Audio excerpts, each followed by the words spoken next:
I want to welcome you to Emotional Resilience, Living with the Fruit of the Spirit. I'm your host and author, Ron Ovitt, and I'm so glad that you're here today with us. We're on session 6. We're continuing our discussion on the brain, and today we're going to be talking about emotional dysregulation, or it could be called brain dysregulation, and neuroplasticity, how the fact that neuroplasticity can help change the things. That's a beautiful thing about our brain. We used to think decades ago that, the brain couldn't change. But then they started doing studies and find out more as they studied about the brain that indeed it can change. What is well-worn pathways, you can create new ones, you can extinguish. We know today from working with stroke victims that part of the brain is dead. The activities that were going on can be picked up by other parts of the brain. God has created us in such a marvelous way, hasn't he? But today we want to talk about emotional dysregulation. Now that's the inability of a person to control or regulate their emotional responses to challenging situations. Doesn't that sound familiar? That's why we're here, right? We're emotional creatures. And we're talking about emotional resilience, the ability to bounce back from those painful emotions, those emotional reactions. And that's why it's so important to recognize when it's starting to happen, when we're dysregulating, right? And then we come back and we regulate it. And then our goal in this class, of course, is to what? Change those things that are bothering us in the first place. So often they're based on lies. So often they're based on things that we feel are true, but they aren't true. And we need to, what? Emotionally relearn what is true, right? And so we're talking about emotional dysregulation. The emotion is disproportionate to the circumstance, usually in the form of what? Crying or panic, anger, withdrawal, accusations, passive-aggressive behaviors, chaos, arguing, or even aggression. And so it should be obvious to us once we've done it. And you'll find in the beginning of the class here that a lot of times we're going to learn how to regulate our emotions by going back, seeing sometime when we did act disproportionately to the event, and we're going to recognize it there after the fact. And then I want to challenge you to meditate on what happened, to visualize what happened, to relax and visualize, and start seeing if you can relax even from the remembrance of it, right? And what could you have done different? How could you have caught it? What were the clues? Remember, in this class, you need to be your own detective, right? Right? You need to be your own detective. The game is afoot. I love Sherlock Holmes, but the fact is we need to be our own detective in these things. And so it's easy sometimes to pick up when we have been in dysregulation after the fact. But sometimes, I'll be honest with you, we're even oblivious to that. Why? Because it's our normal. It's our normal. I came from a family that the loudest got heard, right? And we did some very sarcastic talking to each other, too. And when someone joined our family through a marriage and that, I remember them telling my son, saying, boy, your family's kind of sarcastic, isn't it? And I remember hearing that and thinking, boy, I got to change some of my ways. We can be blind to some of the ways that we dysregulate. And so it might help if you ask someone that knows you well, or if you really become a keen observer of yourself. And here again, ask God. He says, let us ask him for wisdom. He'll give us wisdom if we ask him. And with wisdom, Proverbs says what? Get understanding. We want to know some of these things where we can work on them.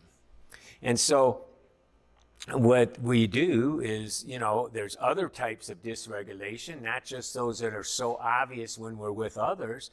There's also that dysregulation when we're by ourselves. It could be depression, self-harm, heightened anxiety, panic attacks, addictions, right? I mean, these things are a form of dysregulation as well. And so at this point, you need to be asking yourself, am I dysregulating? As I read this list, is there something I need to work on? And you can pray about it. You can say, Lord, help me. And you can submit yourself to this class and to what we're doing here for change. And if you're in a group, and I hope you are, together in a group, you can help each other and work together. Now, what are some of the signs of dysregulation? You might want to circle that on page 1 and look on them and meditate them, because I encourage you, when you come to this program, try to read the lesson ahead of time. Hopefully, if you're by yourself, you're getting in on our email. I try to send it out ahead of time. If you're in a class, you have the book. But I encourage you to read it ahead of time where you can be thinking about these things. Then you can watch what I'm doing here, and then you can have a great discussion time. But some of the signs of emotional dysregulation are emotions that are too intense for the situation. It could be, a person is not able to calm themselves. Maybe you're not able to calm yourself down. Or you're impulsive. It's this impulsivity, right? Or it could be avoidant behavior.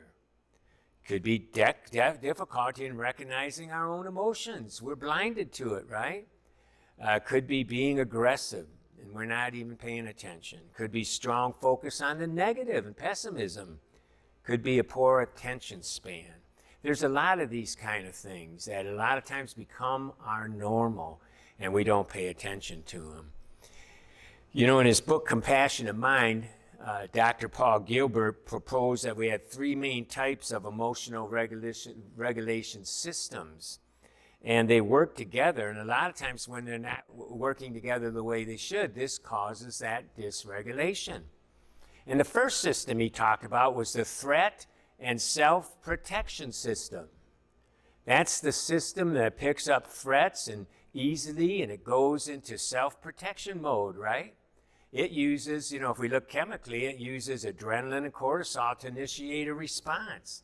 And the main emotions are anger, anxiety, and disgust. And so there's that threat, right, and self-protection system. And then there's that incentive and resource-seeking system. This system motivates us toward an incentive and various resources in order to survive. For example, hunger, right? I mean, that's a good thing. We're hungry. Now what's it do? It incentivizes us, right, to conquer the hunger, and we start seeking resources, food, right? And so it can also be other things. Addictions work in that respect, right? And what happens, it uses dopamine. And we'll be talking a lot about some of the chemicals as we go on. Dopamine is one that it's that I gotta have it molecule that just creates this strong urge to get whatever it's seeking after. And it's a chemical driver, right? And so dopamine's the instigator, you might say. And the main emotional behaviors are wanting, pursuing, achieving, and consuming. Once we get it, then there's that soothing, caring, and contentment system. And so that system helps us feel safe and content with the ways things are. And it uses oxytocin as its chemical driver. And the main emotions exhibited are contentment, safety, being connected, cared for, and trusted. Now that's different than just a chemical high, right? Chemical high, it numbs us out. It gives us that false illusion that we're okay, that we're safe, we're connected, we're cared for. But that's a false illusion. We're talking here about relationships and good things, self-beliefs that are comforting to ourselves, things that bring us comfort, meditation, exercise, things that can help us bring us down, give us that feeling of contentment and safety. And so when we loop between the threat, self-protection system and the incentive, right? And so there's a threat going on, and now, hey, I got to get out of here. I'm going to, try to seek something to help me escape. That's when we get in trouble. And we talked about escapes last time, right? And this is a system that happens. We get that trouble going on, something alerts us. That's why it's so important to recognize it. Because what we want to do is we don't want to go after something negative, something that's just going to numb us out, something that becomes habitual and isn't healthy for us. We want to regulate it. We want to regulate it, and we want to return to homeostasis. We want to, what? All of a sudden come back to the soothing, caring, and contentment system, right? We want to come back and relax. We want to meditate on good things and feel good and believe who we are, that God created us, that we're lovable and significant, and let that calm us down, right? And we want to break out of that loop. And so how do we do that? We examine what's triggering us. Are you keeping a journal? Are you keeping a journal, perhaps, of some of the emotional episodes that you're having? Remember, be your own detective. You ever watch the detective movies? And, you know, the police come in and the one detective, and they have what? Their little pad, and they're writing down notes, right? They're writing down notes so they can remember it later. Perhaps you need to do that. Keep it, you know, a note of some of the emotion, and ask yourself, what just triggered me? What was said? You know, what was the look on the person's face? What was the body language? What was the situation? What was I worried about? Those are things that you can think about and start to learn. And then we can examine it and say, is it faulty wiring? You know, am I believing a lie here? If so, it's faulty wiring. And we can expose the lies that are troubling us. You know, if they don't like me, I'm going to die. Well, that's a lie. You're not going to die if someone doesn't like you, right? You're not going to die if you lose your job. Now, it won't be fun, I'm sure, but you see what I'm saying? So often we react as if we're going to die. And the truth is we're not, and we want to expose some of those lies, and we want to emotionally relearn the truth. That tends to calm us down. That calms down the threat system and allows us to take advantage of the soothing, caring, contentment system through what? Acceptance, self-compassion, God's love for us, relational people that are relational with us, that exhibit a love toward us, are happy to be with us. All those are legitimate ways of comforting ourselves. Well, we want to examine a little bit more. Here again, our goal isn't to be a neuroscientist, but we want to look at the autonomic nervous system. The autonomic nervous system is part of that alarm system that we have. There's two parts: the sympathetic, which is the gas pedal that gets us to move, right? And then there's the parasympathetic, which we would call the brake, which calms us back down. And so, you know, we have this alarm system. The thalamus scans for sensory input in trauma or under continuous stress. That amygdala, right? Remember our brain, our hand model? Right in here is, you know, you got your amygdala and thalamus, and you got the prefrontal cortex here. And so what happens is that, you know, when something happens in trauma or stress, there's an implicit memory system tied to the amygdala, and it looks then and says, is this dangerous? Is this dangerous? And perhaps it's, you know, recognizes things like facial expressions, tone of voice, proximity, smell, and sensations from similar events. And then it sends a signal via the dorsal vagal nerve, to the sympathetic nervous system at, I like this, 265 miles an hour. That's pretty quick. And, you know, arriving in milliseconds through the body's inducing what? Fight or flight or freeze. And so a lot of times what happens, because these memories are implicit, it's hard to change. It's hard to become awareness, but we can get to them. There's ways, and we'll talk about that in later classes. But what we want to do then is start to find out, are those true? Because someone looks at me that certain way, does that mean I'm no good and that I'm broken and I'm going to be in trouble? No. They could be looking that way for a lot of different things. And even if I was in trouble with them, I'm not going to die, right? And so we learn to regulate. We learn to change the meaning of what that look means to us. It's exciting concepts.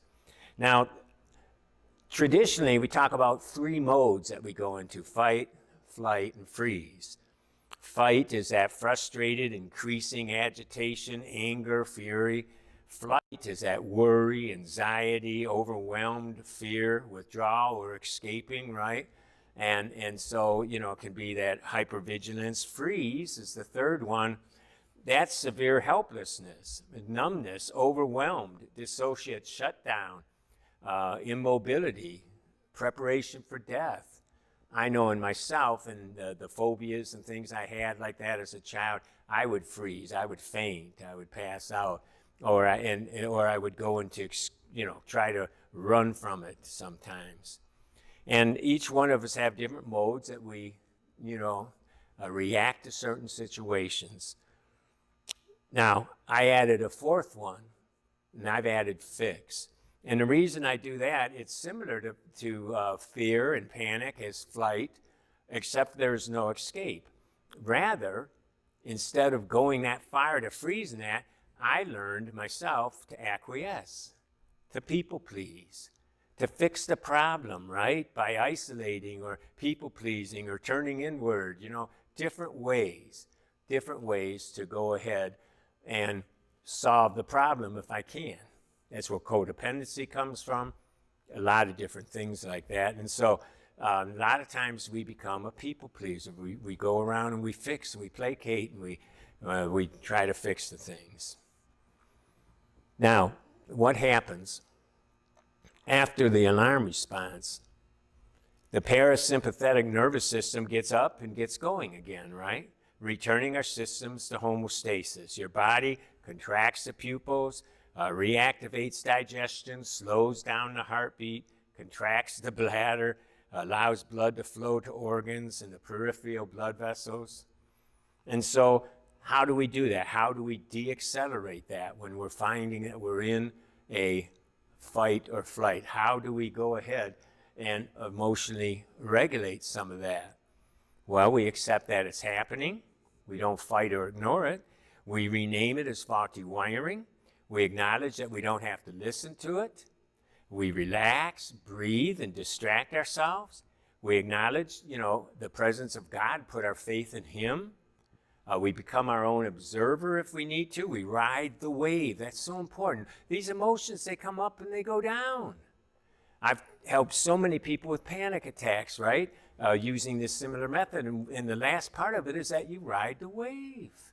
And you know what? It soon dissipates, and you're retraining then that amygdala that, hey, maybe this wasn't dangerous to begin with. And I put in that lesson on page 3 that's similar to what we do with cravings.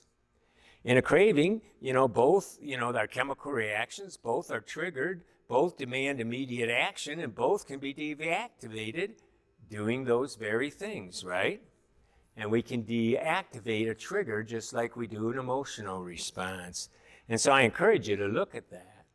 Now, you'll find on page 4, I have a chart there, the anatomy of the alarm system, and you can see on the left side is the sympathetic nervous system, and there are some of the things that happen. So hopefully you can start to recognize, right? Remember, be your detective. This is emotional recognition. Eyes are dilating to increase focus. Loss of hearing, release of adrenaline to prepare, right, for the muscular action. Heart beats faster and harder.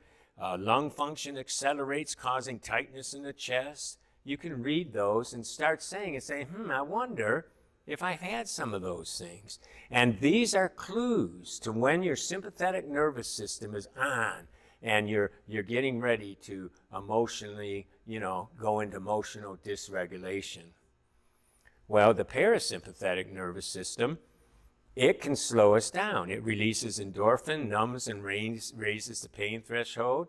The immune response shuts down, and so you have some times where the parasympathetic can go too far and we freeze. Other times we use it, to bring us back in. And so you can look at that. What we have here in the chart is some of the, when we go too far and we have the freeze problem, and you can see that symptoms include trepidation, panic, horror, dread. And so it prevents us, from feeling those things. Well, here's the good news. We can change a lot of the ways we react emotionally. We can change the dysregulation that's going on. We can change these things because God has created our brain in a neuroplastic way that can be changed. It's malleable. We can change it, right? And Dr. Norman Deutsch talks about the various types of dysregulation in his book, The Brain's Way of Healing. And I think you'll really enjoy that. If you want a good read about some of the exciting things that are going on with what seems to be impossible situations in the brain and that, it's just a great read. And he talks about, how we're able to change things through neuroplasticity. And Dr. Matwitz and Golden, who we referred to before in an earlier lesson, they wrote a book on neuroplastic transformation. And he says this: neuroplastic transformation is a treatment that uses basic principles of neuroplasticity to change brain pathways back to normal function and anatomy.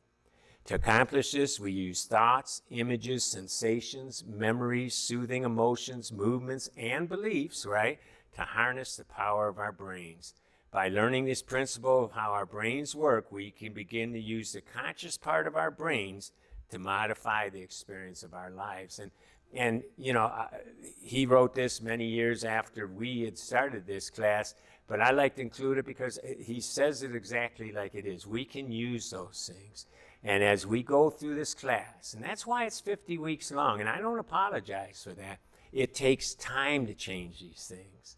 And so each week as you come, you get reminded of these things. We start to put them in practice. The more we put them in practice, the more we change. And I've seen it over the 15 years I've been teaching this. Hundreds and hundreds of people, I've seen changes in people's lives because they practice these things. They do these things. And we'll use our thoughts. We'll use our visualization and images. We'll use different sensations, comfort ourselves. We'll work with our memories. And we'll use different, our beliefs. We'll change our beliefs. And as we do, God will start to heal those things. And talking about God and his presence in our life and how our belief in God can change us, Dr. Carolyn Leaf, who's a neuroscientist, a Christian, in her Detox Your Mind program that I was listening to, shared about how communication with God works with our brain. And according to her, she says when we thank God, and they did different brain scans, when we thank God, the limbic system, the emotional part, the limbic starts lighting up with anticipation. The brain starts to prepare for change. And when we praise God, and so the first part's thanking God. When we praise God, that cortex, the neocortex, the more rational part of the brain lights up, getting us ready for change. And when we worship, this was significant, the whole brain lights up, helping us make the changes we need. So thanking God, praising him, worshiping him can allow us to activate the parasympathetic nervous system to calm us down. Isn't that exciting? And so we can allow God to help us get out of this dysregulation. And so try it this week. If you're starting to get stressed, stop. Quickly thank God for what is going on, that he's there, he's present with you. Praise him that he's there, that he'll help you. Worship him as the all-knowing, all-loving God who promises that he'll never leave you or forsake you. Worship him because he promises to help you experience his peace, right, which exceeds anything we can understand. The Bible promises that his peace will guard our hearts and minds as we live in Christ Jesus. And so as we do that, we'll start seeing that God can help us with some of this neuroplastic transformation. And so again, as we use thoughts, beliefs, images, work with our memories, as we do these things, as we continue in this program, we're going to see God start to help us with this dysregulation. We're going to see God start to make the changes in our lives that we long for. We'll start to believe the things that God believes about us, that we're lovable, that we're significant, that we have a purpose, and that we're safe, and that we belong to him. And I pray that God would help each one of us in this class to regulate our emotions and to live the kind of life with the fruit of the Spirit, right? The love, joy, peace, patience, kindness, goodness, faithfulness, gentleness, and self-control that he intends us to. God bless you. We look forward to seeing you next time. Thanks for joining us today on this Emotional Resilience Living with the Fruit of the Spirit class. Please share this video with others. Like, subscribe, hit the notification bell so you won't miss any of the other exciting classes. You can also, for books and videos and podcasts, you can go to our website, ronovat.com, and find out more information.